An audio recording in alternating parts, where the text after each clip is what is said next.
All rise. Veuillez vous lever. The International Criminal Court is now in session. L'audience de la Cour pénale internationale est ouverte.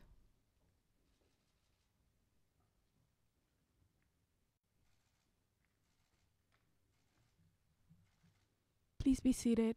Veuillez vous asseoir.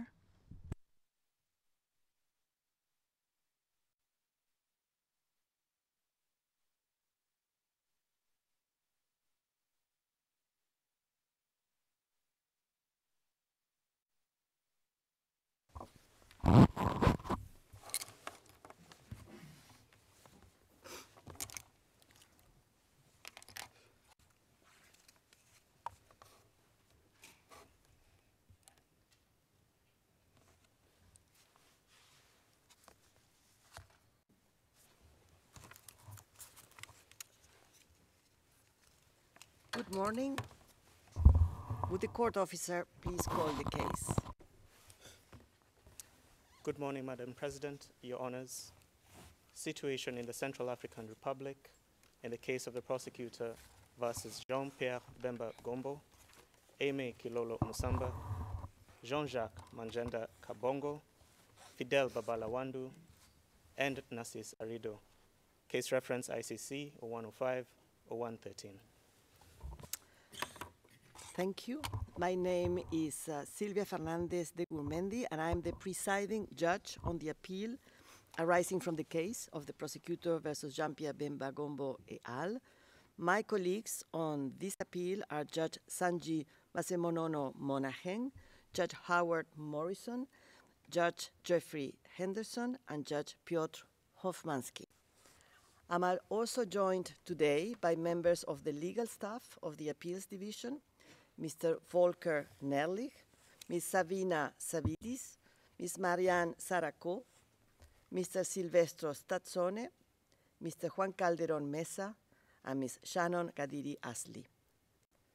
May I ask the parties to introduce themselves for the record, please, starting with the defense. The defense for Jean-Pierre Bemba Gombo, please. Good morning, Madam President. Good morning, Your Honours. And good morning to all my colleagues in the courtroom. I would firstly like to wish everyone a happy International Women's Day. Appearing for Mr. Bemba today, we have Ms. Mylène Dimitri, Ms. Ines Pierre Telebriere, Ms. Yuqing Liu, and myself, Linda Taylor. Thank you very much. Thank you very much. The defense for Aimé Kilolo Musamba. Good morning, Madam President. Good morning, Your Honors, and good morning to everyone in and around the courtroom. I'm Michael Carnavas, along with Rosalie Beng and Anastasia Tatarenko for Mr. Kilolo. Thank you. The defense for Jean-Jacques Mangenda Kabongo. Good morning, Madam President, and good morning to Your Honors. Christopher Gosnell for Mr. Mangenda, who is not present this morning, assisted by Nikki Sethi and Stephanie Ariane. Thank you. I thank you. The defense for Fidèle Babala Wanda. Bonjour Madame la Présidente, bonjour Mesdames et Messieurs les juges. Monsieur Fidèle Babala Wandu est représenté à cette audience par Godefroy Bokolombe, assistant juridique, Madame Adriana Maria Manolescu, gestionnaire de dossier, et moi-même Jean-Pierre Kilenda Basila, conseil principal. I thank you. The defense for Narcisse Arido, please. May I please, Your Honors, my name is Chief Charles Achaleke Taku. I appear for Mr. Narcisse Arido. My learned, distinguished colleague, Bev Lyons, would have loved to be here. Unfortunately, the court could not bring her here, but Mr. Arido insisted that I should at least put her name on the record because of a distinguished contribution to his defense. Also here today you have Mr. Thibaut Banovich, Mr. Michael Rao, and one of my assistants, Mr. Francis Sinsa, is assigned to other duties in the office this morning. Thank you very much. Mr. Arido himself is present here today, Your Honor. Thank you so much. Thank you. Thank you very much. And now the office of the prosecutor, please. Good morning, Madam President, Your Honours, and everybody in the courtroom. appearing on behalf of the prosecution, Helen Brady, Senior Appeals Counsel, and I'm here today with Appeals Counsel Marixtel Rege, Priya Narayan, Reinhold Golmetzer, George Mangwana, Matteo Costi, and Matthew Cross. Thank you. I thank you. Thank you very much.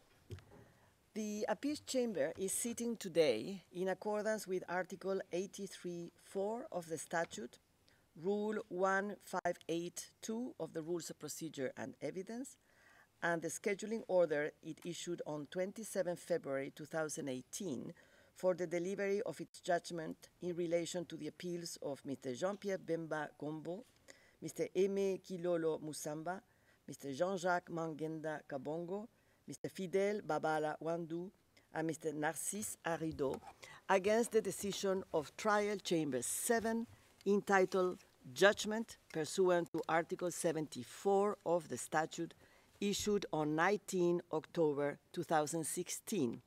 I will refer to this decision hereafter as the conviction decision. Now, let me start by giving some background on the appeals proceeding. On 19 October 2016, Trial Chamber 7 convicted Mr. Bemba, Mr. Kilolo, Mr. Mangenda, Mr. Babala, and Mr. Arido for offenses against the administration of justice pursuant to Article 70 of the statute. It acquitted Mr. Mangenda, Mr. Babala, and Mr. Arido on some counts. The trial chamber found that Mr. Bemba, Mr. Kilolo, and Mr. Mangenda jointly agreed to illicitly interfere with defense witnesses in order to ensure that these witnesses would provide evidence in favor of Mr. Bemba. The trial chamber further found that the agreement was made during Mr. Bemba's trial before Trial Chamber 3 on charges of war crimes and crimes against humanity, which I will hereafter refer to as the main case, and that this agreement involved the corrupt influence of at least 14 defense witnesses together with the presentation of their evidence. Mr. Bemba, in detention at the time the offenses were committed, was found to have 1. Approved of the illicit coaching strategy, 2.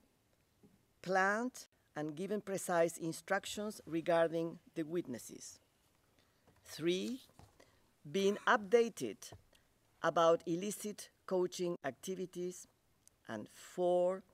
Express satisfaction with the testimony of the illicitly coached witnesses. Mr. Kilolo, as counsel for Mr. Bemba in the main case, led the defense investigations activities.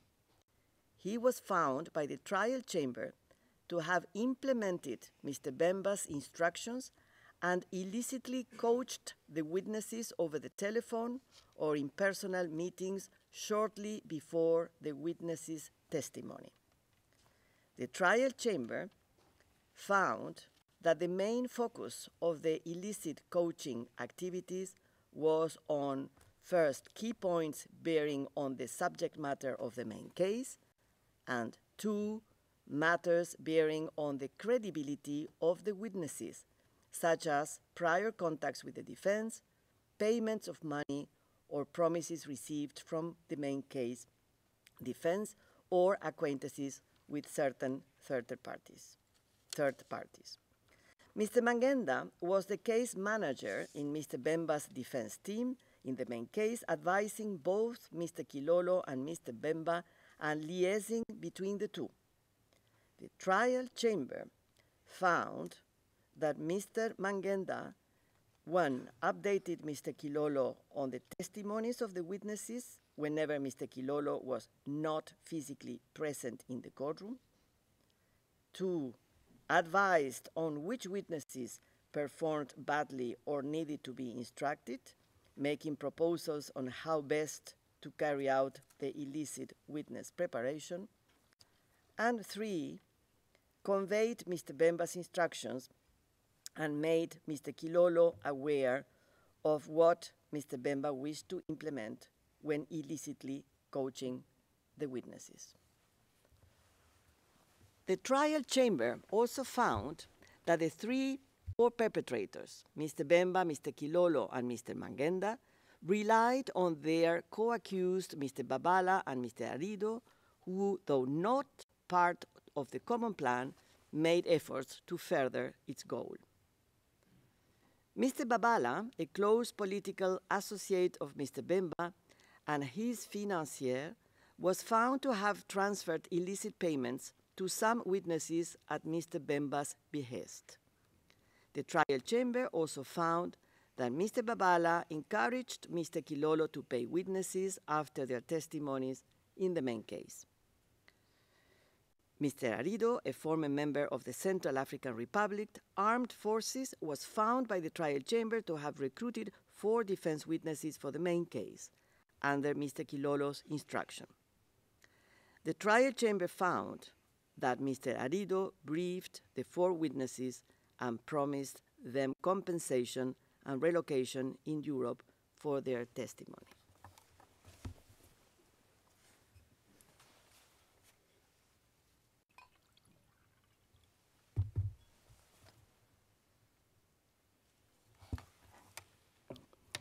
Now, on the background of the appellate proceedings, let me recall that the appeals chamber became seized of the present appeal on 1st November 2016, when the first notice of appeal was registered. On 24th April 2017, Mr. Arido, Mr. Babala, Mr. Mangenda, Mr. Bemba, and Mr. Kilolo filed their respective appeal briefs. On 10 July 2017, the prosecutor filed her consolidated response to these appeal briefs.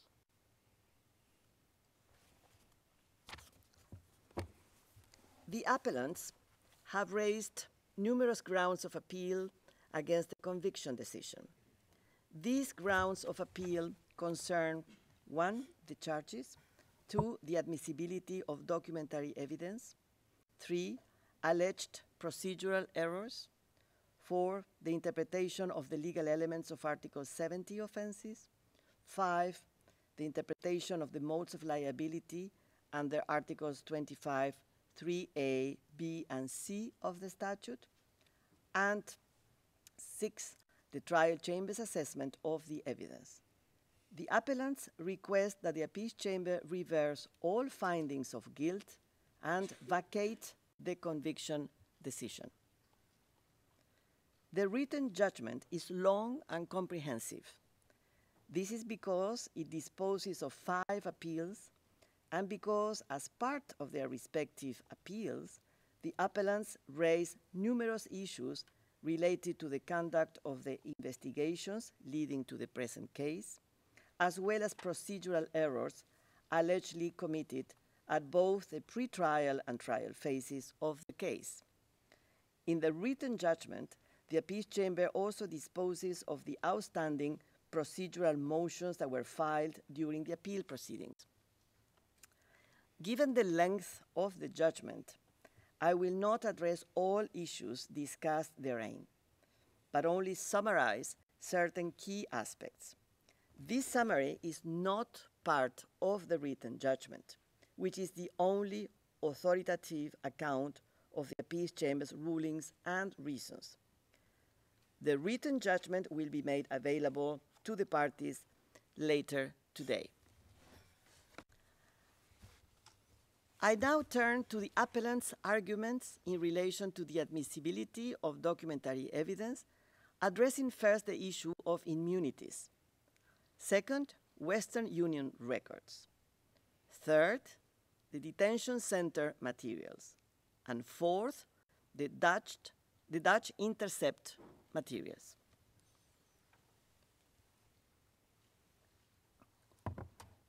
So I will now turn to the arguments concerning the purported violation of Mr. Kilolo's and Mr. Mangenda's immunities. Mr. Kilolo and Mr. Babala argue that the investigation and prosecution in the present case are vitiated by the violation of Mr. Kilolo's and Mr. Mangenda's immunities as members of Mr. Bemba's defense team in the main case. Contrary to Mr. Kilolo's and Mr. Babala's arguments, the Appeals Chamber considers that there is no legal basis for any such immunity. Immunities from legal proceedings for defense counsel practicing before the court apply exclusively to the exercise of jurisdiction by national courts. They do not constitute a bar to the operation of the court's own process. In other words, Mr. Kilolo and Mr. Mangenda did not enjoy any immunity vis-à-vis the court, and therefore there was no immunity that needed to be waived. Accordingly, the Appeals Chamber rejects Mr. Kilolo's and Mr. Babala's arguments in this regard. I will now turn to the appellant's challenges regarding the admissibility of Western Union records.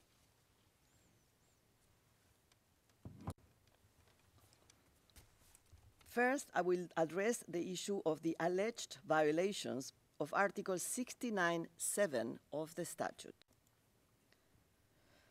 Mr. Kilolo, Mr. Mangenda, Mr. Arido, and Mr. Babala argue that the trial chamber erred by not excluding as inadmissible evidence under Article 69(7) of the statute records of money transfers made through Western Union and received by the Austrian authorities. I will hereafter generally refer to these records as Western Union records. The Appeals Chamber considers that Article 69(7) of the statute envisages two consecutive inquiries of analysis.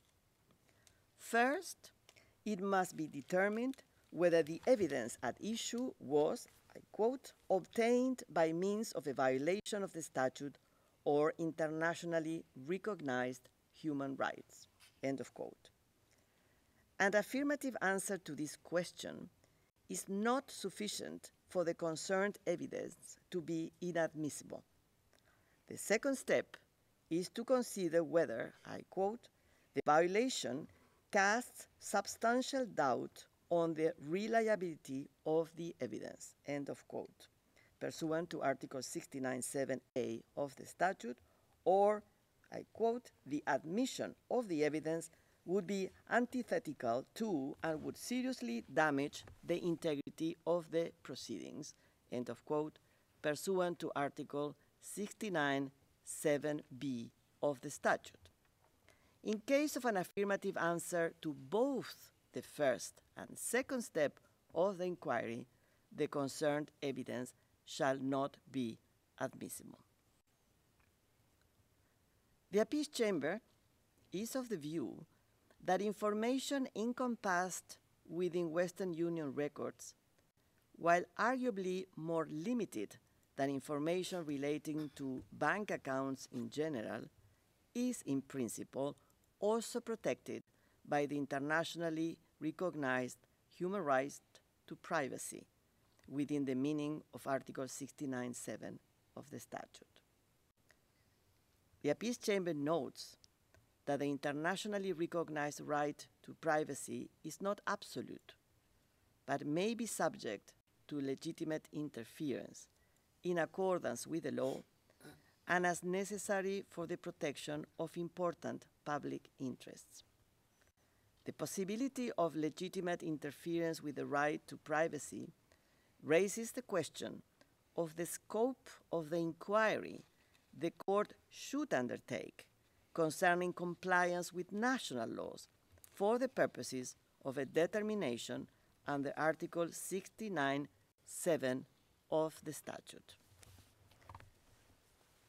The Appeals Chamber notes that Article 69(8) of the statute explicitly addresses this issue in that it mandates that, I quote, when deciding on the relevance or admissibility of evidence collected by a state, the court shall not rule on the application of the state's national law, end of quote. Taking into account the text of the provision, also in the context of its drafting history, the Appeals Chamber considers that Article 69(8) of the statute establishes an unequivocal separation between the national and international spheres in the respective competencies of the court and the states. The Appeals Chamber further considers that this bar in considering the application of national laws also applies when the evidence is collected by a state in execution of a request for assistance by the court or when evidence is directly obtained by the prosecutor. The execution by a state of a request for cooperation and the transmission to the court of the requested evidence by the competent authorities of that state are an indication that the collection of the evidence has taken place in accordance with the state's national laws and relevant domestic procedures. In any event, a breach of a state's national laws in the collection of evidence does not per se indicate that such evidence was obtained by means of a violation within the meaning of the chapeau of Article 69(7) of the statute. The trial chamber found that in determining whether a violation occurred under Article 69(7) of the statute, it would still review the application of national law, but it would, I quote, engage with national law solely to determine if something so manifestly unlawful occurred that it amounts to a violation of the statute or internationally recognized human rights, end of quote. The trial chamber, in its application of this standard, contrasted these manifest violations of domestic law with mere infringements of domestic law. The Appeals Chamber considers that the trial chamber's introduction of a manifestly unlawful standard to justify an inquiry into the application of national law has no statutory foundation. Any such inquiry is incompatible with the unequivocal prohibition contained in Article 69(8) of the statute. The Appeals Chamber concludes that the trial chamber erred in law in finding that the scope of inquiry under Article 69(7) of the statute includes an assessment of whether there had been violations, whether manifest or otherwise, of Austrian law in the collection of the Western Union records. Having found an error of law, the Appeals Chamber turns to the application of the correct law to the relevant facts. In light of the arguments brought by the appellants, the Appeals Chamber addresses in turn three circumstances of relevance to the determination on whether the Western Union records were obtained in violation of the statute or an internationally recognized human rights. Namely, 1, the prosecutor's direct access to the Western Union database prior to the receipt of the Western Union records from the Austrian authorities. 2, the allegedly overly broad character of the information contained in the Western Union records. And 3, the issuance of 2 rulings by the Higher Regional Court of Vienna in connection with the execution by Austria of the prosecutor's request for assistance. First, the Appeals Chamber is not persuaded by Mr. Kilolo's argument that the Western Union records were obtained by means of a violation of Part 9 of the statute as a result of the prosecutor's previous direct access to materials located in the territory of Austria. The Appeals Chamber considers that Part 9 protects the sovereign competencies of states within their territories while ensuring at the same time certain mandatory forms of cooperation which the court is entitled to request. States may go beyond the explicit duties and conditions contained therein and offer additional cooperation unilaterally through their implementing laws or through agreements and informal ad hoc arrangements with the court. Through voluntary cooperation, states may provide additional forms of cooperation with the court or facilitate autonomous and direct activities by the prosecutor on their territory beyond what is already required of them under Part 9 of the statute. In this regard, as a Part 9 of the statute safeguards the competencies of states, additional forms or modalities of cooperation requested by the court are consistent with its provisions, provided that they are indeed accepted by states and are not otherwise contrary to the statute, including internationally recognized human rights in accordance with Article 21.3 of the statute.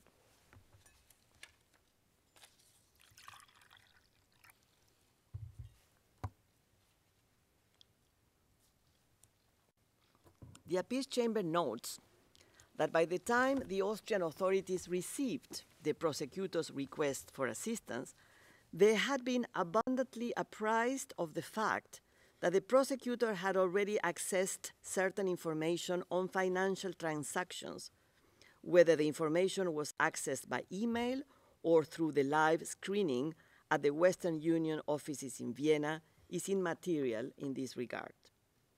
The Appeals Chamber notes that at no point did the Austrian authorities raise any concerns regarding the autonomous activities conducted by the prosecutor.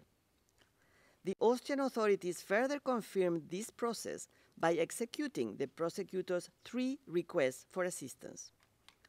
The Appeals Chamber concludes that the prosecutor's direct access to financial information prior to the receipt of the Western Union record was consistent with Part 9 of the statute. Mr. Kilolo fails to demonstrate an error. The Appeals Chamber is also unpersuaded by Mr. Mangenda's, Mr. Babala's, and Mr. Arido's argument that because of the prosecutor's direct access to the information on the Western Union database, the Western Union records must be deemed to have been obtained by means of a violation of the internationally recognized human rights to privacy within the meaning of Article 69(7) of the statute. These arguments essentially rest on an interpretation of Austrian law.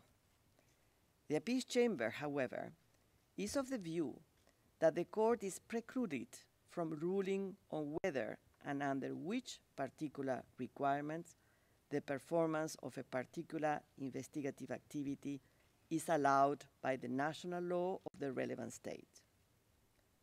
The court can only apply its own sources of law as set out in Article 21 of the statute.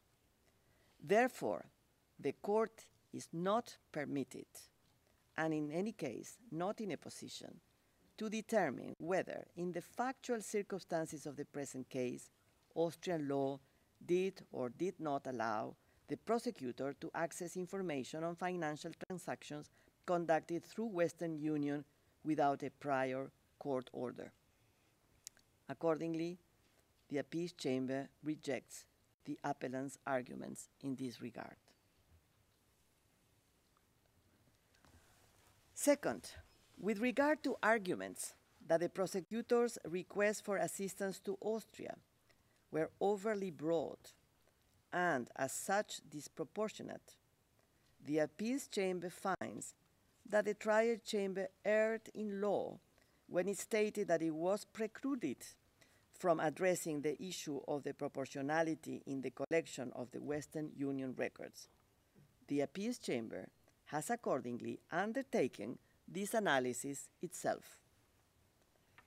In this regard, and discussed in further detail in the written judgment, the Appeals Chamber recalls that the Western Union records are Excel spreadsheets itemizing money transfers through Western Union. The dates of the transactions and their amounts, as well as the names, dates of birth, identification numbers, and addresses of both senders and receivers of these transactions are indicated in these spreadsheets. The 68 individuals identified in these spreadsheets included, among others, potential witnesses, members of the defense team in the main case, political associates, and a family member. The Appeals Chamber is of the view that the Western Union records requested and obtained in relation to financial transactions involving these 68 individuals, as it identified in the prosecutor's requests for assistance, was proportionate to the investigative needs of the prosecutor. With respect to information concerning money transfers made before the issuance of the warrant of arrest against Mr. Bemba in the main case, the Appeals Chamber considers that this information is relatively limited, does not concern details of a particularly intimate or sensitive nature, and was not relied upon by the trial chamber. The Appeals Chamber therefore concludes that the information was not obtained by means of a disproportionate interference with the concerned individuals' internationally recognized human rights to privacy. The Appeals Chamber therefore finds that the trial chamber's legal error in failing to address the issue of the proportionality in the collection of the Western Union records does not affect its ultimate conclusion that the alleged overly broad nature of the Western Union records did not amount to a violation of an internationally recognized human rights in their collection. Third, concerning the issuance of two rulings by the Higher Regional Court of Vienna in connection with the execution by Austria of the prosecutor's request for assistance, it must be stressed that any domestic decision is not, as such, directed at the court, nor is it otherwise binding on the court. The court must apply its own sources of law and cannot simply import findings made by national courts, including for a determination of admissibility of evidence under Article 69(7) of the statute. The Appeals Chamber notes that the Austrian authorities never communicated the concerned domestic rulings to the court or indicated any problem with the collection and transmission of the Western Union records. The Appeals Chamber is therefore of the view that the issuance of the two rulings by the Higher Regional Court of Vienna do not indicate that a violation of a statute or internationally recognized human rights occurred in the collection of the Western Union records. Before moving forward, I would like to note that Judge Henderson appends a separate opinion to the judgment where he addresses the issue of the admissibility of the Western Union records. In his view, the prosecutor's approach to gathering the evidence resulted in a violation of the accused's right to privacy. He also disagrees with the majority's decision to ignore the Austrian Appeals Court's decision. Notwithstanding this, he states that while the Western Union records were obtained in violation of the international human right to privacy, the infringement of this right does not, in the present case, rise to the level where it would be antithetical or seriously damaging to the integrity of the proceedings if the Western Union records were not excluded.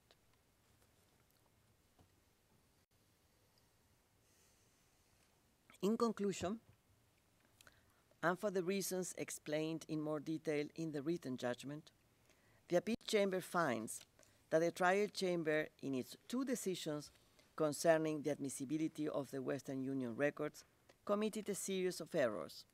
In particular, the trial chamber, 1, erred in law in stating that its inquiry under Article 69(7) of the statute could extend to a determination of whether there has been manifest violations of national law in the collection of the Western Union records.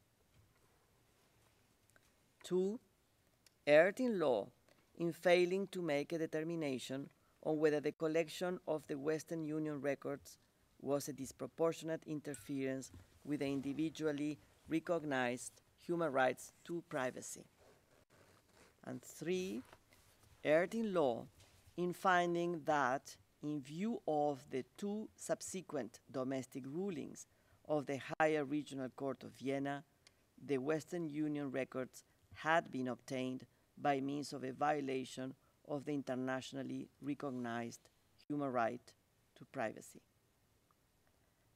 Nonetheless, upon application of the law to the relevant facts, the Appeals Chamber considers that none of these errors, whether on their own or in combination, affects the trial chamber's ultimate conclusion that the Western Union records were not inadmissible under Article 69(7) of the statute. For these reasons, the Appeals Chamber rejects Mr. Mangenda's, Mr. Kilolo's, Mr. Babala's, and Mr. Arido's grounds of appeal concerning the purported inadmissibility of the Western Union records.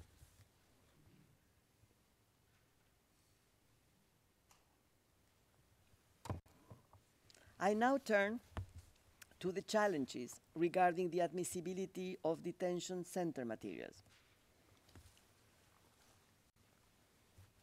Mr. Bemba challenges the admissibility of detention center materials, which consist of selected recordings and logs of his non-privileged telephone communications at the court's detention center, alleging that they were obtained in violation of his right to privacy.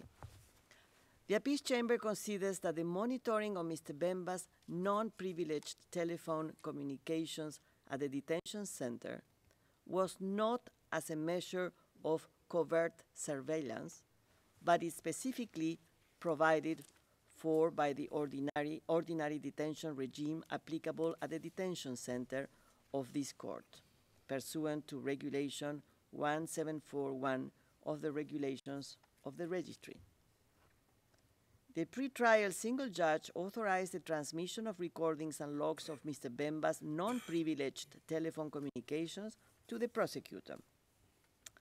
The Appeals Chamber considers that this measure had a sufficient basis in law and may be taken in accordance with Article 57(3)(a) of the statute upon request by the prosecutor and to the extent required for the purpose of an investigation. At the same time, the Appeals Chamber considers that the measure ordered by the pretrial single judge constituted an additional interference into Mr. Bemba's right to privacy in that it entailed an expansion of the circle of individuals granted access to a detainee's non-privileged telephone communications.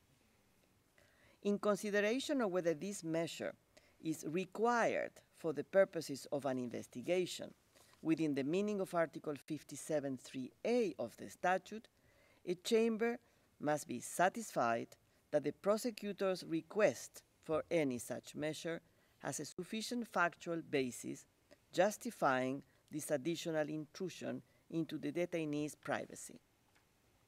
In the view of the Appeals Chamber, the information made available to the pretrial single judge provided a sufficient factual basis for him to reasonably conclude that an additional intrusion into Mr. Bemba's right to privacy was, I quote, of essence for the prosecutor to be able to shed further light on the relevant facts, end of quote, and therefore justified within the meaning of Article 57(3)(a) of the statute. The Appeals Chamber also dismisses Mr. Bemba's submission that the transmission of the recording at issue, which had been obtained through the ordinary regime of passive monitoring and transmitted to the prosecutor pursuant to a judicial authorization by the pretrial single judge, should have only occurred after prior judicial vetting as to relevance and redactions. A further judicial control on the recordings actually transmitted to the prosecutor was unwarranted, given that the single judge determined, on the basis of the information brought to his attention, that access to the pre-existing recordings of Mr. Bemba's non-privileged telephone calls was required for the purpose of the prosecutor's investigation within the meaning of Article 57(3)(a) of the statute. Concerning Mr. Bemba's argument that he should have been afforded an opportunity to challenge the surveillance measures and obtain a remedy, the appeals chamber notes that Mr. Bemba did make such a challenge and that the trial chamber considered it on its merits in the decision on admissibility of detention center materials. The fact that Mr. Bemba disagrees with the merits of the trial chamber disposal of his argument, which he challenges in the present appeal, does not indicate that he was denied the right to present his arguments in this regard and have the trial chamber address them. The appeals chamber therefore concludes that the pretrial single judge order was lawful.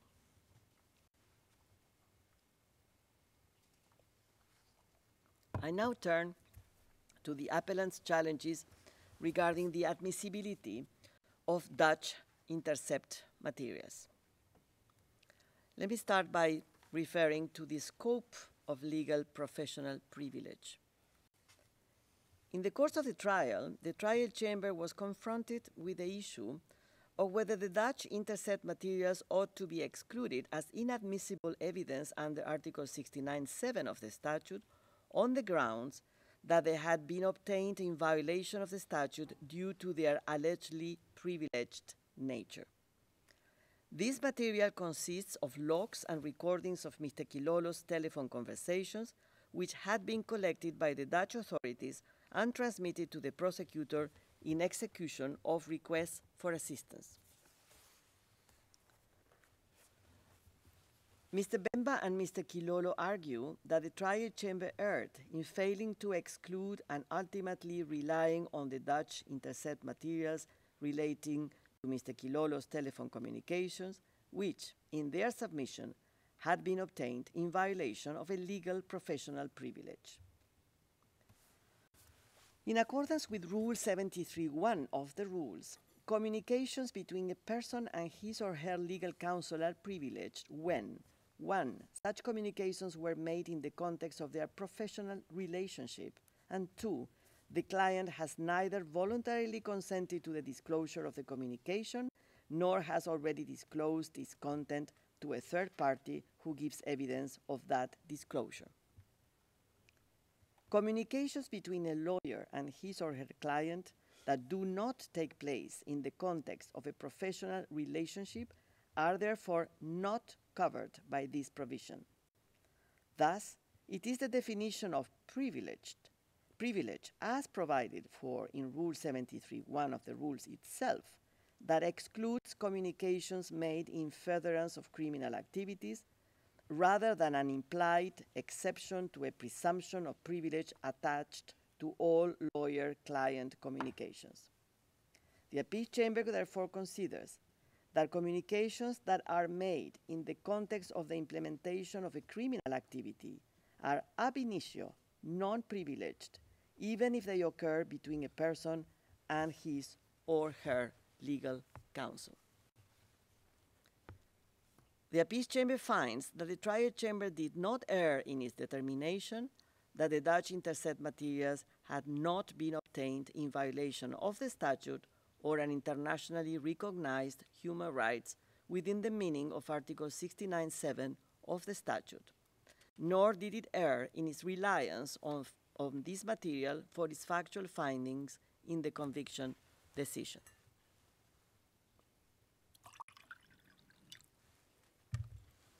Having summarized some of the Appeals Chamber's key findings with regard to the admissibility of documentary evidence, I now turn to the issue of alleged procedural errors. So now I turn to alleged procedural errors. I will start with errors concerning the absence of rulings on the relevance or admissibility of all the evidence submitted. Mr. Babala, Mr. Arido, and Mr. Bemba argue that the conviction decision is vitiated by errors concerning the system in which documentary evidence has been introduced in the course of the trial.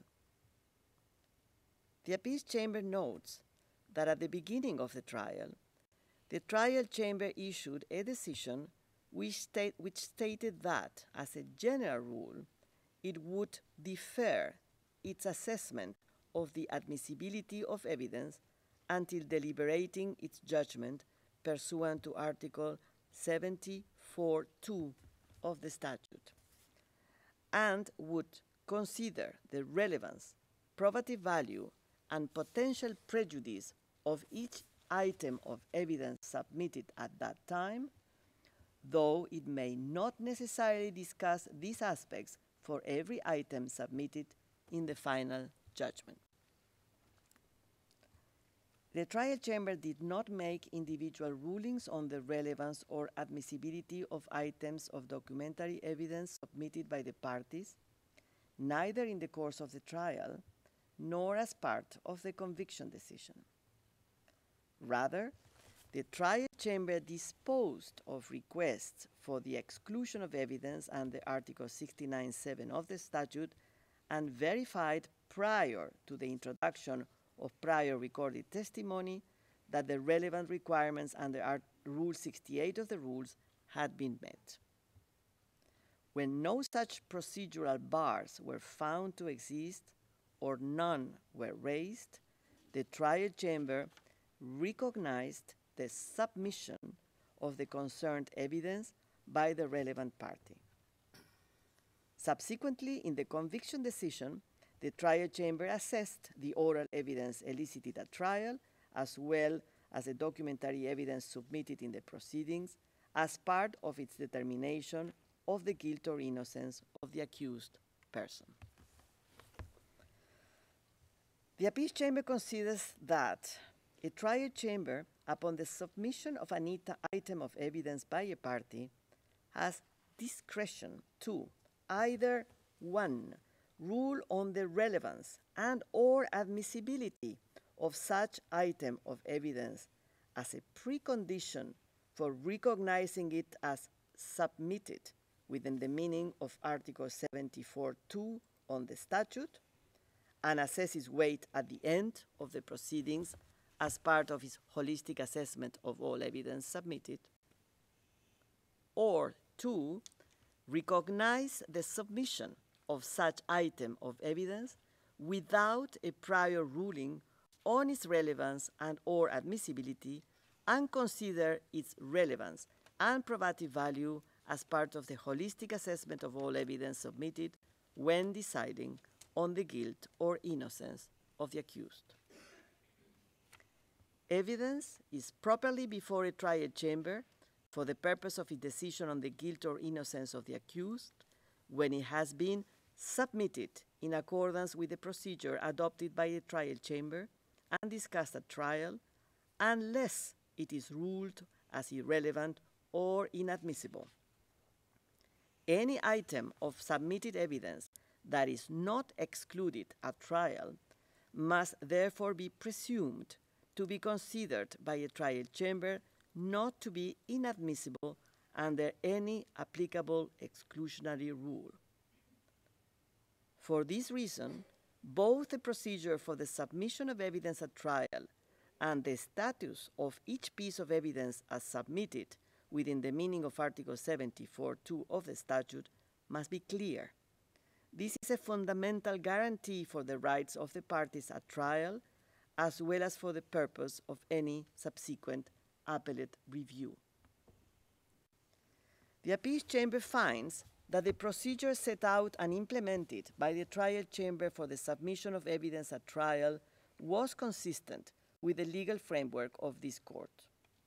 The appellants failed to demonstrate that the trial chamber caused undue prejudice to the rights of the accused person in deciding not to rule on the relevance and or admissibility of evidence and in relying for the purpose of the conviction decision on the evidence which it had recognized as submitted.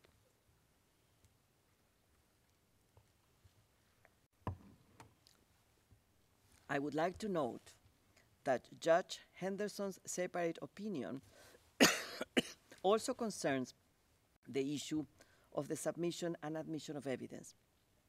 He is of the view that the approach of the majority effectively undermines the compromise reached by state parties between common law and civil law systems.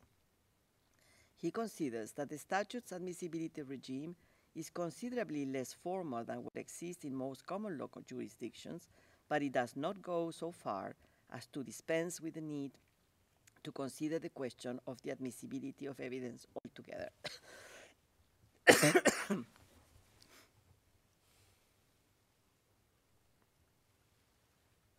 Judge Henderson notes that while there may be no need for an admissibility filter when that trial is conducted on the basis of a central dossier and where the presentation of evidence is driven by the presiding judge, it is important to bear in mind that the trial in the present case was conducted along adversarial lines. In Judge Henderson's view, the trial chamber's approach of not making admissibility rulings when objections are raised by the parties was unfair. I now turn to the appellant's challenges with respect to the trial chamber's interpretation of offenses under Article 70 of the statute.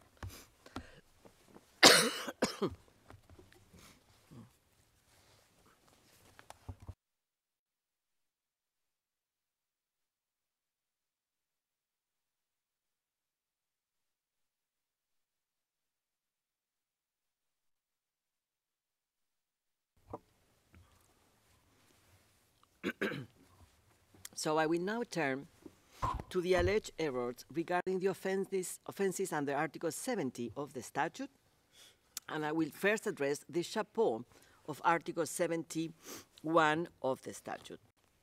Mr. Bemba argues that the trial chamber erred by not requiring a showing of special intent and by not excluding accessorial modes of liability on the basis of the intent requirement set out in the chapeau of Article 71 of the statute.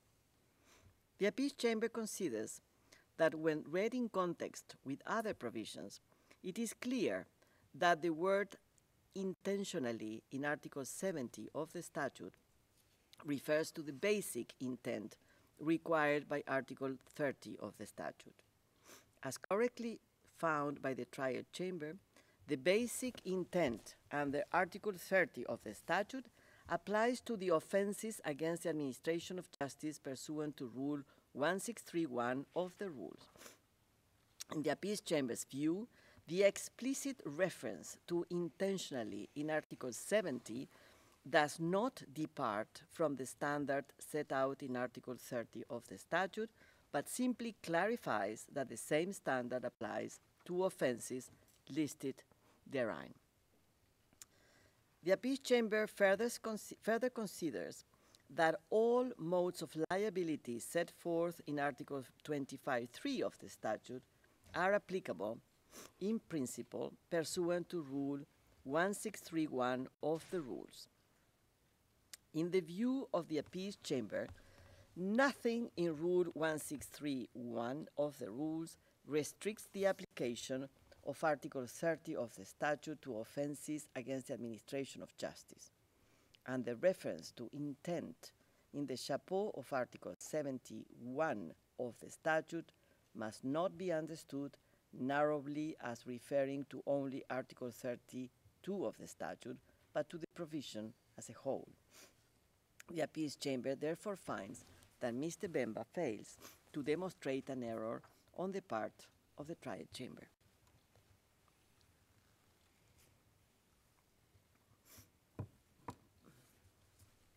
Now I turn to Article 71A of the statute. Mr. Bemba submits that the trial chamber erred in finding that the offense of giving false testimony pursuant to Article 71A of the statute can be committed by withholding information on matters that were not directly asked of the witness.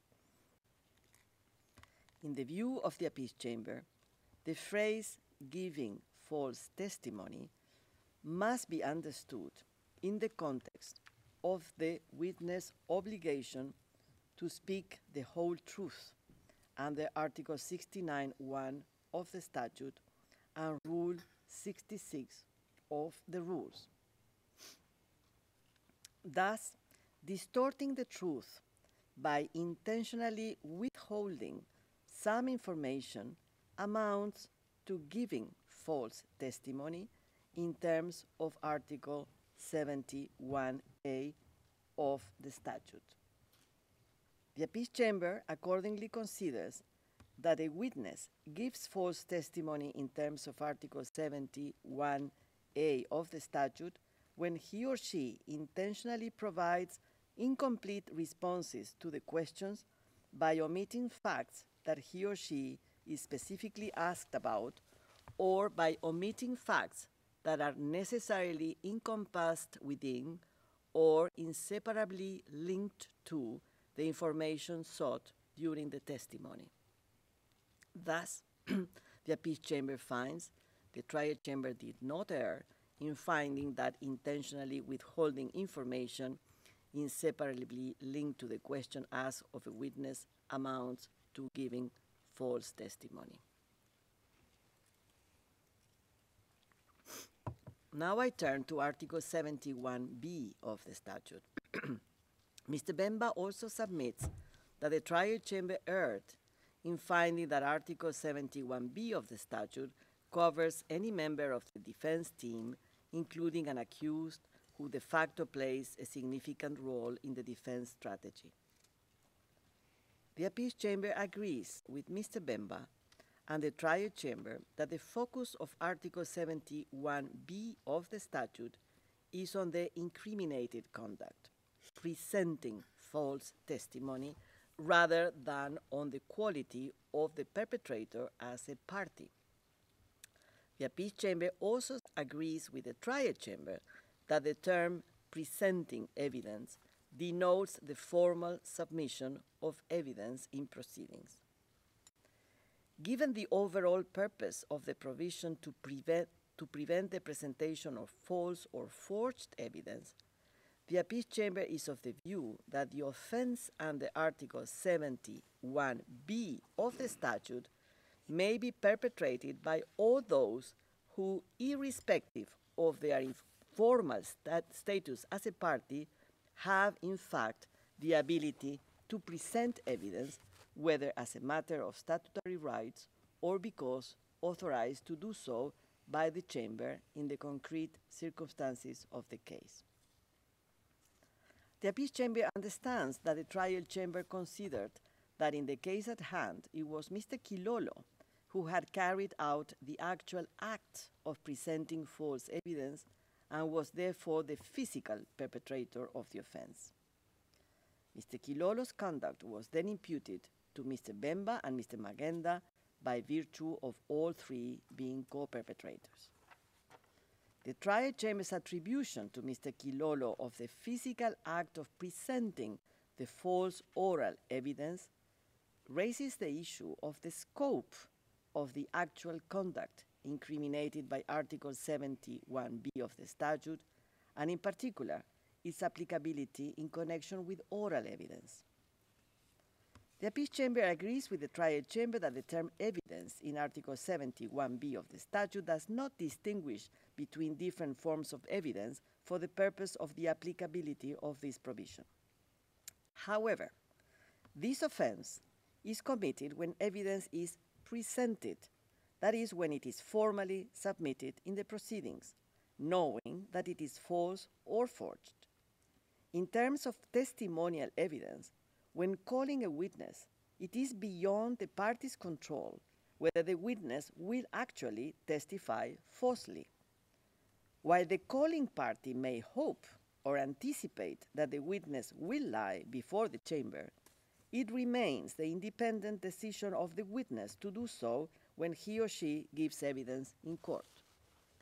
Thus, a party calling a witness can hope for a certain result, but cannot know that the evidence, which does not yet exist, is false or forged within the terms of Article 71b of the statute.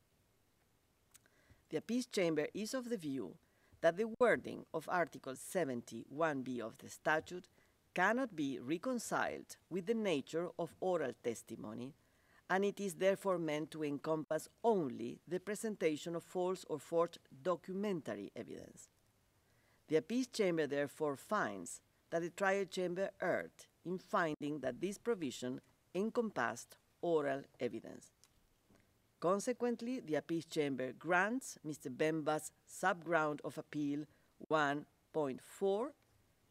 As Mr. Bemba, Mr. Kilolo, and Mr. Mangenda were convicted of the offense under Article 71b of the statute for the presentation of false oral evidence, the appeals chamber considers that these convictions were wrongly entered and reverses these convictions in that regard. Article 71c. Mr. Bemba, along with Mr. Mangenda and Mr. Arido, also challenged the trial chamber's interpretation of Article 71c of the statute. The appeals chamber considers that for the purposes of Article 71c of the statute, the term witness must also be understood broadly, taking into account the context and purpose of the provision. The appeals chamber shares the view of the trial chamber that the term witness in Article 71c requires a broader understanding of the concept than the one used in Article 71a of the statute or the Protocol on Witnesses, which has different purposes. However, the appeals chamber considers that the term witness within this provision does not need to be qualified further by requiring that the individuals must have been interviewed by either party. In the view of the appeals chamber, the offense under Article 71c of the statute is committed when the perpetrator corruptly influences a person who knows or is believed to know information that may be relevant to the proceedings before the court, regardless of whether or not such person has been previously contacted by either party. The trial chamber defined the concept influencing a witness pursuant to Article 71c of the statute as conduct capable of influencing the nature of the witness evidence, aimed at procuring certain testimony by the witness or modifying the witness testimony, thereby compromising the reliability of the evidence.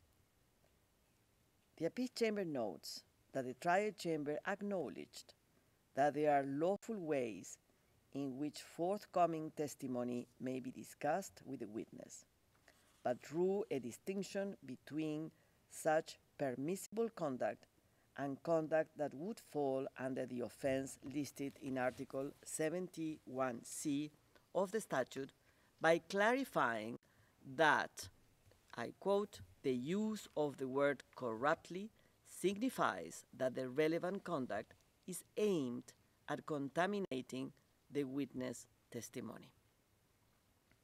End of quote. The appeals chamber considers, contrary to the submissions of Mr. Bemba and Mr. Mangenda, that the trial chamber did not have in mind behavior that could be considered legitimate interactions with witnesses. The trial chamber found that Mr. Kilolo had instructed witnesses to testify about events and facts relating to the main case, although they had no knowledge thereof. Such a situation constitutes influencing a witness to give false testimony because the witness had no actual experience of the events and facts in question. The appeals chamber therefore considers that the trial chamber did not define the term corruptly influencing too broadly. The appeals chamber recalls that the trial chamber found that the offense of corruptly influencing a witness under Article 71C of the statute does not require proof that the conduct had an actual effect on the witness. The appeals chamber agrees with this finding, which is supported by the wording of the provision, by stipulating that corruptly influencing a witness amounts to an offense, without any mention of a result stemming from this conduct. In the view of the appeals chamber, this is an appropriate interpretation also in light of the purpose of the provision, which seeks to avoid improper influence on witnesses, even witnesses who in fact may never testify before the court. The appeals chamber finds that the appellants failed to demonstrate an error in the trial chamber's interpretation of Article 71C of the statute. So now I will finalize by reading the disposition of this appeals chamber. In light of the foregoing, the appeals chamber unanimously, 1, reverses the conviction of Mr. Jean-Pierre Bemba Gombo, Mr. Aimé Kilolo Musamba, and Mr. Jean-Jacques Mangenda Kabongo for the charged offense of presenting false evidence under Article 71B of the statute.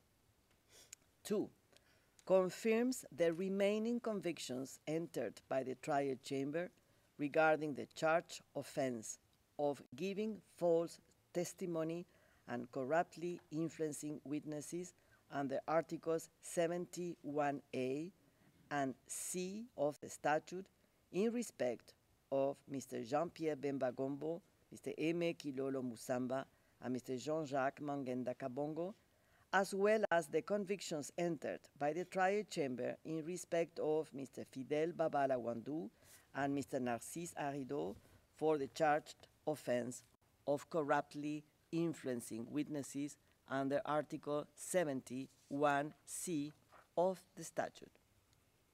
And the appeals chamber rejects all remaining procedural requests.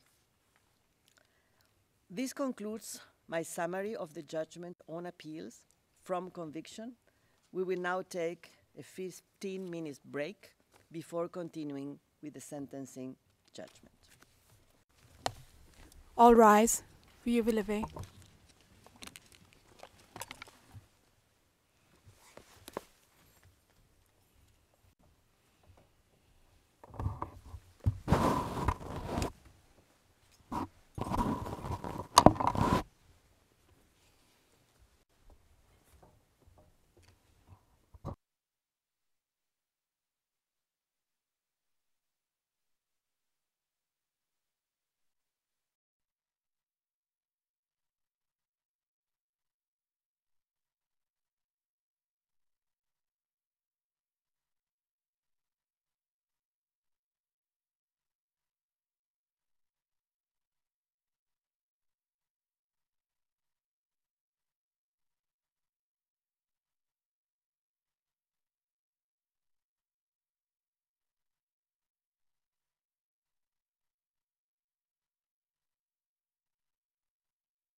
All rise. Veuillez vous lever.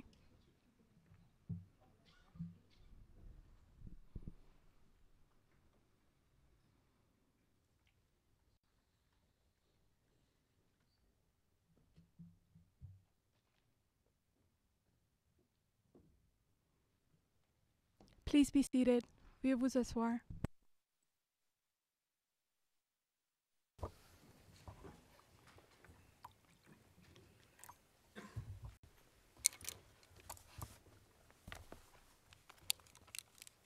So, good morning again. On resumption of this hearing, the Appeals Chamber is delivering its judgment on the appeals of the prosecutor Jean-Pierre Bemba Gombo, Fidèle, Babala, Wandu, and Narcisse Arido against the decision of Trial Chamber 7 entitled Decision on Sentence pursuant to Article 76 of the statute.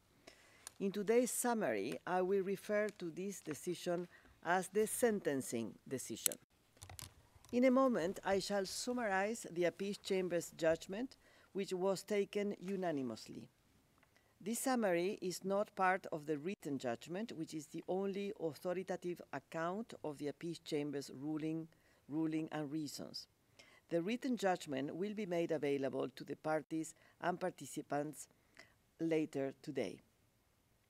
By way of background, following Mr. Bemba's, Mr. Kilolo's, Mr. Mangenda's, Mr. Arido's, and Mr. Babala's conviction for offenses against the administration of justice pursuant to Article 70 of the statute, the Trial Chamber pronounced their respective sentences on 22nd March 2017.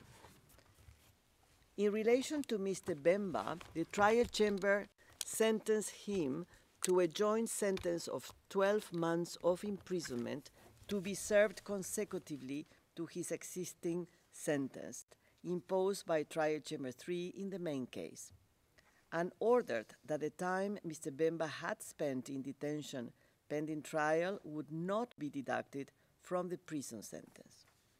The Trial Chamber also imposed a fine of 300,000 euros to be paid by Mr. Bemba within 3 months of the sentencing decision. In relation to Mr. Kilolo, the Trial Chamber sentenced him to a joint sentence of 30 months of imprisonment and imposed a fine of 30,000 euros to be paid within 3 months of the sentencing decision. The Trial Chamber ordered the suspension of the remaining term of imprisonment after deduction of time spent in detention for a period of 3 years, so that the sentence shall not take effect if Mr. Kilolo pays the fine within 3 months, and 2, unless during that period Mr. Kilolo commits another offense anywhere that is punishable with imprisonment, including offenses against the administration of justice. Likewise, with respect to Mr. Mangenda, the Trial Chamber sentenced him to a joint sentence of 24 months of imprisonment. The Trial Chamber ordered the suspension of the remaining term of imprisonment after deduction of time spent in detention for a period of 3 years, so that the sentence shall not take effect unless, during that period, Mr. Mangenda commits another offense anywhere that is punishable with imprisonment, including offenses against the administration of justice. In relation to Mr. Babala, the Trial Chamber sentenced him to 6 months of imprisonment, which is considered served in light of the time he had already spent in detention pending trial. Mr. Arido was sentenced to 11 months of imprisonment, which the Trial Chamber considered served in light of the time he had already spent in detention pending trial.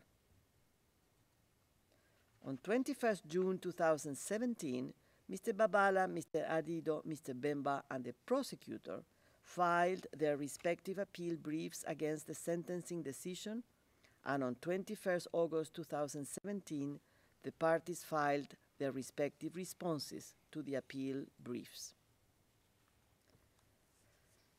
Turning to the merits of the present appeals, I wish to clarify as I did before on the judgment decision, on the conviction, I wish to clarify that due to the number of issues raised on appeal, and given that this is merely a summary of the judgment, I will endeavor to highlight only the key findings of the appeals chamber as they relate to the more significant issues raised across all 4 appeals.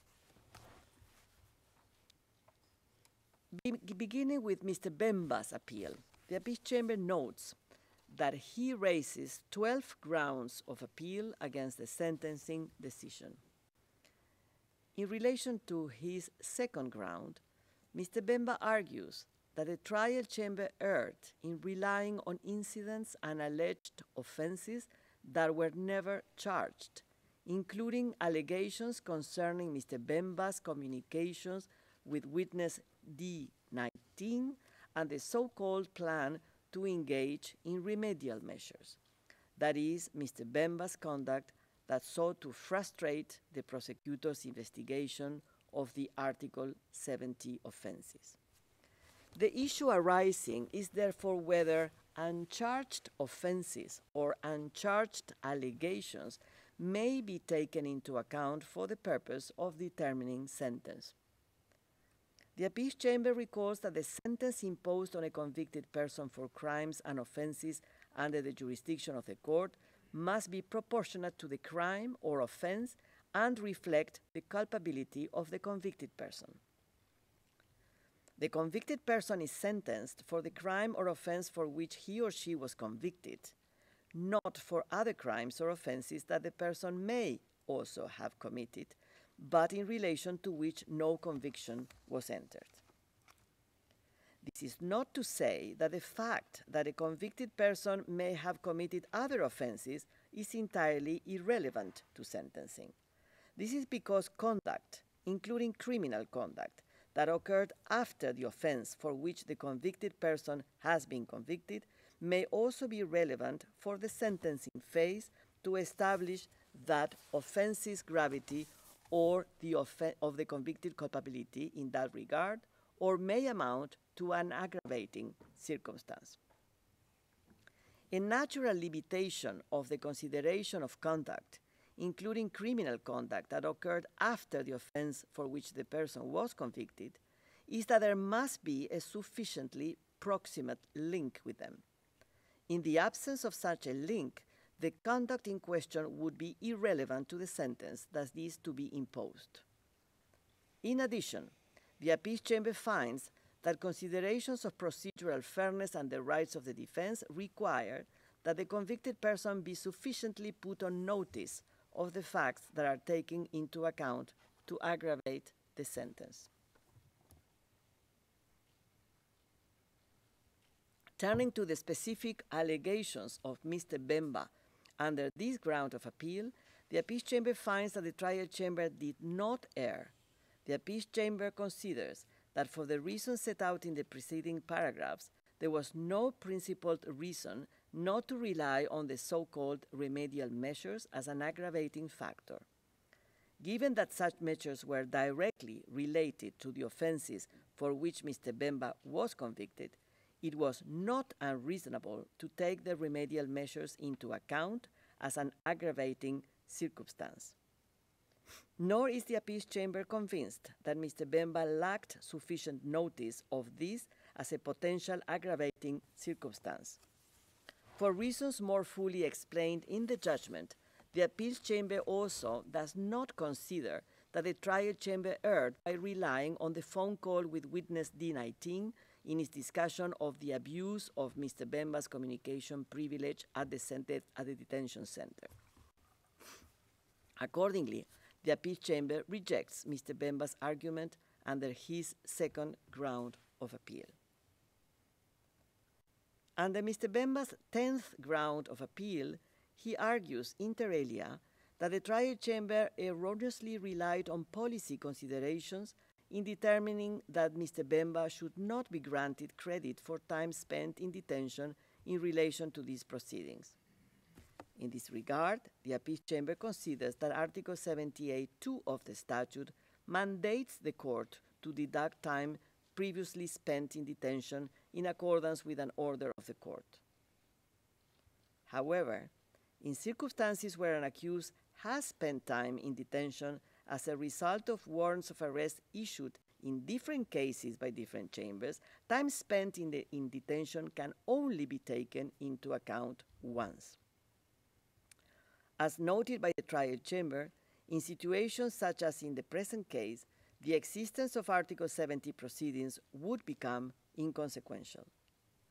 The interpretation advanced by Mr. Bemba would be difficult to reconcile with one of the purposes of Article 70 of the statute, namely to deter the commission of offenses against the administration of justice. As a result, the appeals chamber finds that the trial chamber did not err in not deducting time previously spent in detention from the term of imprisonment imposed in these proceedings. That being said, the appeals chamber notes that both the conviction and the sentence imposed in the main case have been appealed, and a decision by the appeals chamber is pending. In these circumstances, the appeals chamber considers that the trial chamber's decision not to deduct the time Mr. Bemba had spent in detention pending trial in the present case was conditioned on the sentence in the main case remaining intact. The trial chamber's decision not to deduct time can only be reasonably understood as meaning that if the conviction or sentence in the main case were to be reversed on appeal, the time Mr. Bemba has spent in detention pursuant to the warrant of arrest issued in the proceedings relating to offenses under Article 70 of the statute would be automatically deducted from the sentence of imprisonment imposed by the trial chamber in the present case. The same would apply mutatis mutandis if Mr. Bemba's sentence in the main case were to be reduced on appeal if the time spent in detention from 23 November 2013, the date on which he was served the warrant of arrest in the proceedings relating to offenses under Article 70 of the statute, to the date of the reduction of the sentence on appeals exceeds the term of the redacted sentence in that case. The appeals chamber notes that the presidency, as the entity charged with issues relating to the enforcement of sentences, will be in a position to make the necessary adjustments as to when the sentence of Mr. Bemba in the present case would be considered completed should the conviction or sentence in the main case be reversed on appeal. Accordingly, the appeals chamber rejects Mr. Bemba's 10th ground of appeal. For reasons more fully elaborated in the judgment, Mr. Bemba's remaining grounds of appeal are also rejected. Turning to the appeals of Mr. Babala and Mr. Arido, the appeals chamber notes that they both predominantly raise arguments that seek to challenge their convictions under Article 71C in conjunction with Article 25(3)(a) of the statute.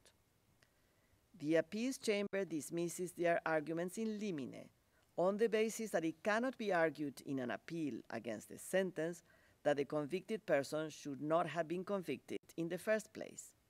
Rather, such arguments must be made in an appeal that is directed against the conviction decision. With respect to other arguments raised by both Mr. Babala and Mr. Arido in their respective appeals, the appeals chamber notes that they both challenge the trial chamber's assessment of the gravity of the offense for which they were convicted.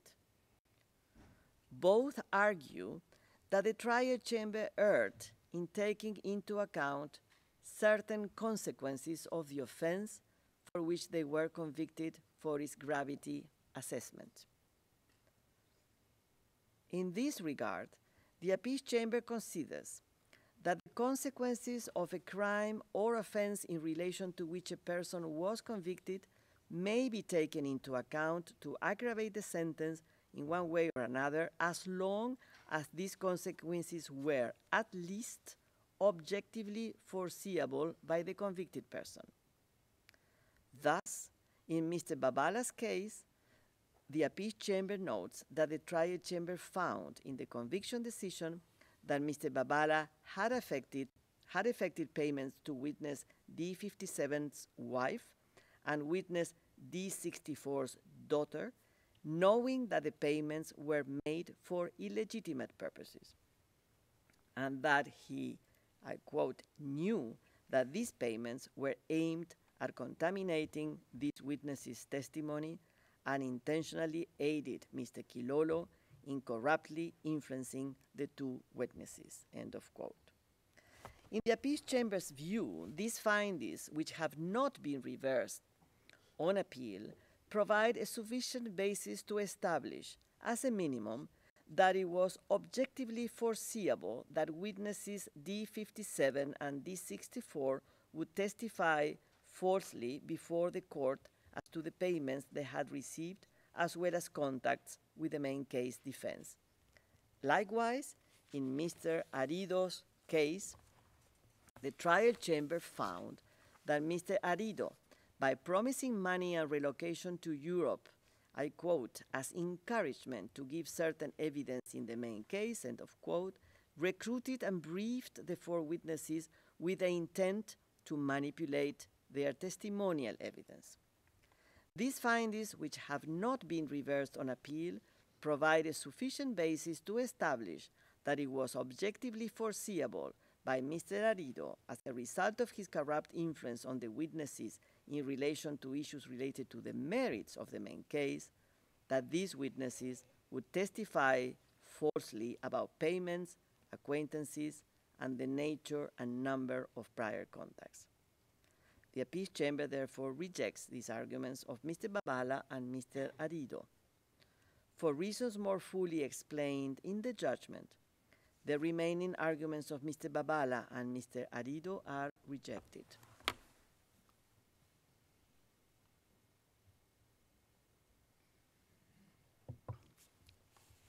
Turning to the prosecutor's appeal, the appeal chamber notes that she raises two grounds of appeal against the sentencing decision. Under her first ground of appeal, the prosecutor submits that the trial chamber abused its discretion and erred in law by imposing manifestly inadequate and disproportionate sentences on Mr. Kilolo, Mr. Mangenda, and Mr. Bemba. The prosecutor argues that the appeal chamber should amend the joint sentence of Mr. Kilolo, Mr. Mangenda, and Mr. Bemba by increasing each of them to 5 years pursuant to Article 83, 2A and 3 of the statute. The prosecutor's first argument is that the trial chamber erred in relying on the fact that the false testimony of the witnesses did not pertain to the merits of the main case as a relevant circumstance for its assessment of the gravity of the offenses. In this regard, the appeal chamber notes that in assessing the gravity of the offenses, the trial chamber distinguished lies on merit issues on the one hand and lies on non-merit issues on the other hand, based on the assumption that the latter are inherently less grave than the former. The appeal chamber emphasizes that the assessment by a trial chamber of the credibility of witnesses is an integral part of its ability to assess the substance of the witness's testimony. Thus, the court's truth-seeking functions are not necessarily less damaged by false testimony on matters informing the credibility of witnesses than they are by false testimony on matters concerning the merits of a case. The appeal chamber considers that the fact that false testimony pertains to merit or non-merit issues of a case is not in and of itself reflective of the actual gravity of the offenses.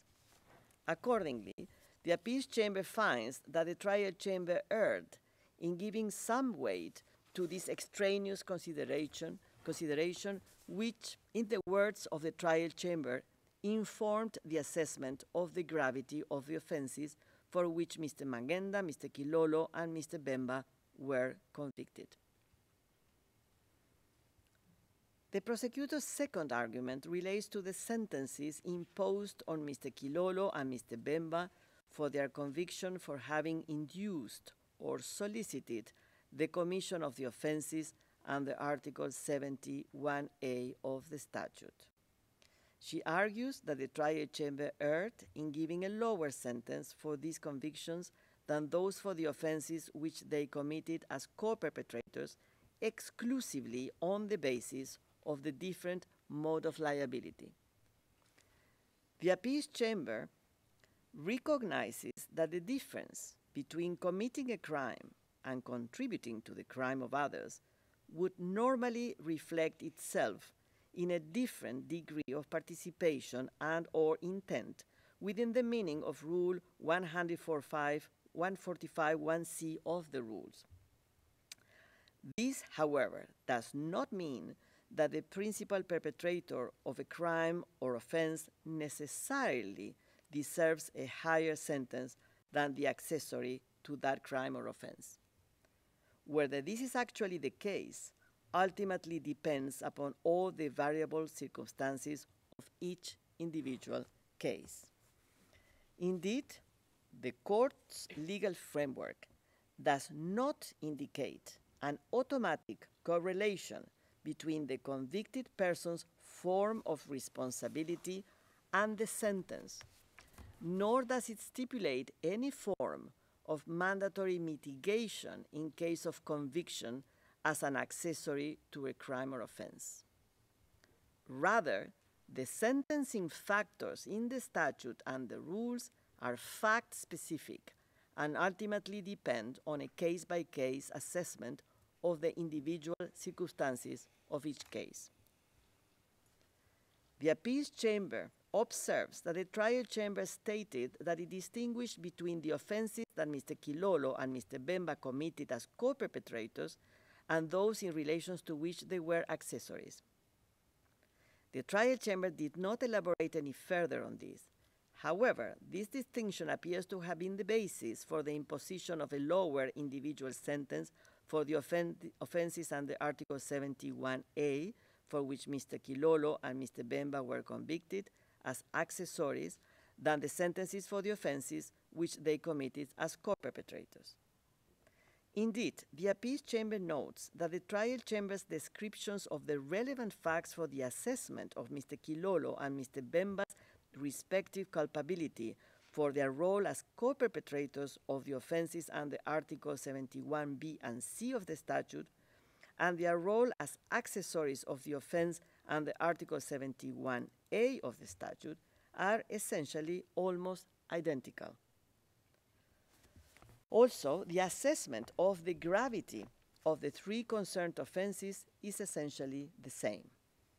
It therefore appears that the trial chamber assumed that the reduction of the sentence for the offense under Article 71A of the statute was due only because of the concerned mode of liability. This amounted to an error.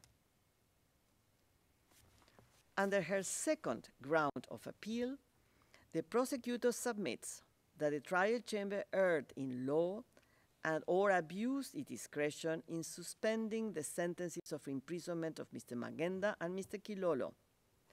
The prosecutor requests that the appeals chamber reverse the suspension of the sentences and order Mr. Kilolo and Mr. Mangenda back into custody to serve the remainder of their sentences of imprisonment or any increased sentence as decided by the appeals chamber.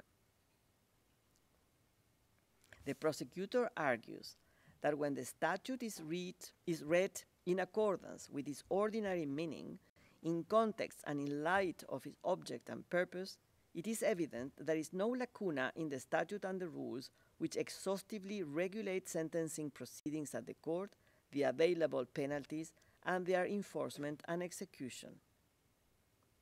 The prosecutor submits that by finding that a lacuna exists in the legal instruments of the court, the trial chamber misunderstands and effectively disregards the basic criteria of treaty interpretation.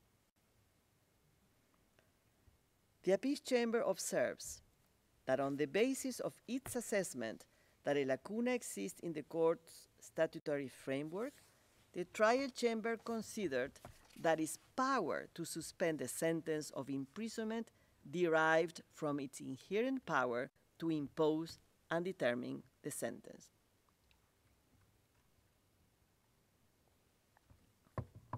The appeals chamber emphasizes that in the legal framework of this court, inherent powers should be invoked in a very restrictive manner and, in principle, only with respect to matters of procedure.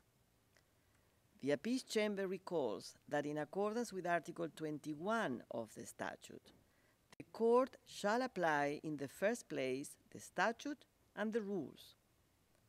The appeals chamber recalls further that it has previously found that a lacuna does not exist when, for instance, a matter is exhaustively defined in the legal instruments of the court. The appeals chamber considers that when a matter is regulated in the primary sources of law of the court, there is also no room for chambers to rely on purported inherent powers to fill in non-existent gaps. The appeals chamber notes that the inherent power invoked by the trial chamber relates to the penalties and sentencing regime before the court. The appeals chamber observes that this regime is directly and explicitly constrained by the principle of legality under Article 23 of the statute, which provides, encapsulating the principle of nulla pena sine lege, that, I quote, a person convicted by the court may be punished only in accordance with the statute, end of quote. Accordingly, the statute and related provisions contain an exhaustive identification of the types of penalties that can be imposed against the convicted person and specify mandatory, aggravating, and mitigating circumstances, as well as the parameters to be considered for the determination of the quantum of such penalties. The corresponding powers of a trial chamber are therefore limited to the identification of the appropriate penalty among the ones listed in the statute and a determination of its quantum.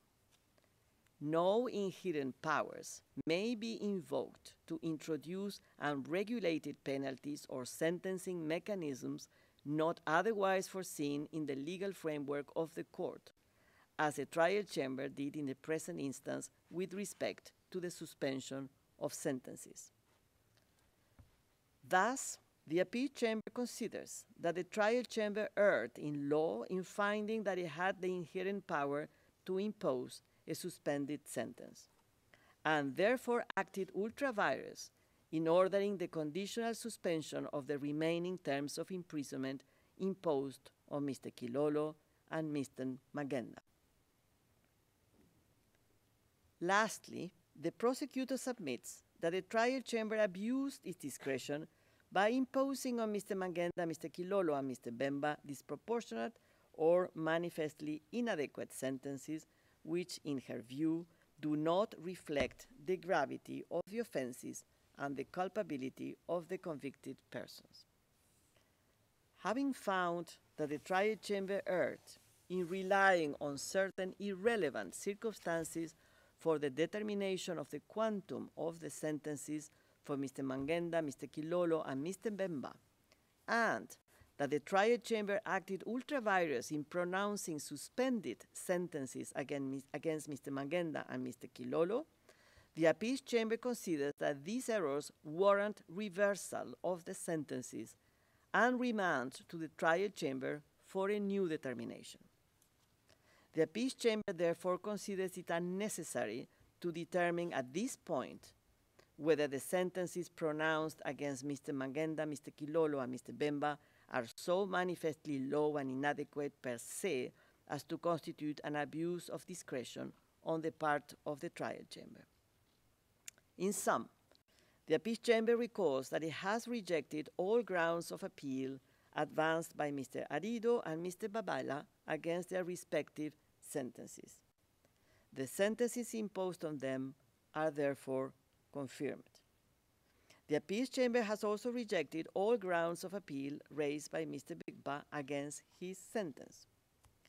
In relation to the prosecutor's appeal, the Appeals Chamber has found that the trial chamber committed a series of errors with respect to the sentences pronounced against Mr. Bemba, Mr. Mangenda, and Mr. Kilolo. In particular, the trial chamber determined the gravity of the offenses in the present case with reference to an irrelevant consideration and improperly considered that the form of responsibility for the convictions under Article 71A of the statute warranted per se a reduction of the corresponding sentences. In addition, it acted ultra vires in suspending the remaining terms of imprisonment imposed on Mr. Mangenda and Mr. Kilolo. The Appeals Chamber considers that the sentence pronounced against Mr. Bemba, Mr. Mangenda, and Mr. Kilolo are materially affected by each of these errors. In these circumstances, the Appeals Chamber considers it appropriate, for the reasons advanced more fully in the judgment, to reverse their sentences and remand the matter to the original trial chamber for a new determination of their sentences. This concludes my summary of the judgment. I thank the interpreters, court reporters, and parties and participants. The session is now closed. All rise. Vive lever.